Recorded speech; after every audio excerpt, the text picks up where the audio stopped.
When you stop being available, everything changes. There comes a moment in every life where we must make a brutal final decision. To no longer be available for everything that calls our name. To no longer be at the mercy of every impulse, every demand, every emotion that rises like a tide to drown us. When you stop being available, everything changes because you stop scattering your soul across things that are not worthy of it. The world is full of forces that seek to own your time, your mind, your peace. But the Stoics taught that the highest good is the governance of the self, not to be ruled by outside forces, not even by your own unexamined desires. Marcus Aurelius, the emperor who ruled both an empire and himself, wrote, "If you seek tranquility, do less. Or, more accurately, do what's essential. Do less better." We were not born to be slaves to chaos. We were not born to be available to every summons of distraction, to every whisper of temptation, to every storm of emotion. We were born to rule ourselves. When we are too available to noise, to drama, to vanity, we dilute our power. We make ourselves weak, and weakness invites suffering. It is not cruelty to withdraw. It is not selfishness to refuse to give our energy to that which does not serve virtue, reason, and strength. It is discipline. It is the highest act of self-respect. As Epictetus taught, if a person gave away your body to some passerby, you would be furious. Yet you hand over your mind to anyone who comes along, so they may disturb your peace, and you think nothing of it. We must reclaim our minds. We must become guardians at the gates of our attention. Not every conversation deserves a response. Not every emotion deserves an audience. Not every opportunity deserves pursuit. When we stop being available for every passing feeling, fear, anger, envy, grief, we strip them of their power. We watch them rise within us, and we remain unmoved. We observe them like a master observing the madness of the crowd, knowing we are not bound to follow.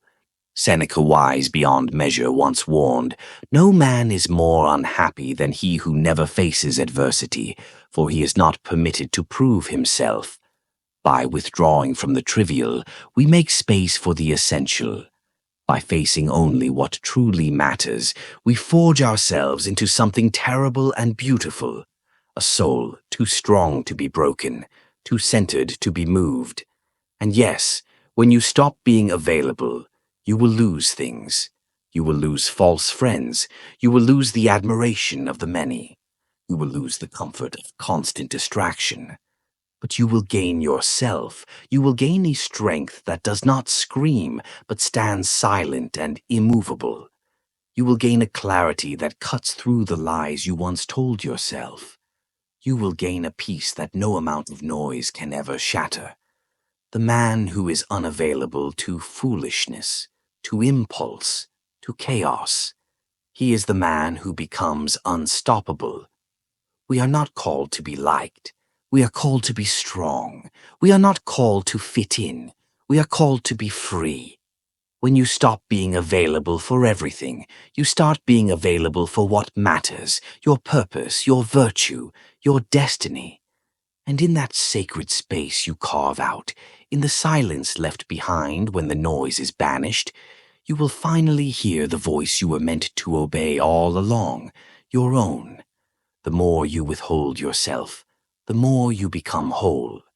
Every time we say yes to what is beneath us, we tear a piece from our soul and hand it to the winds. Availability is not generosity, it is surrender.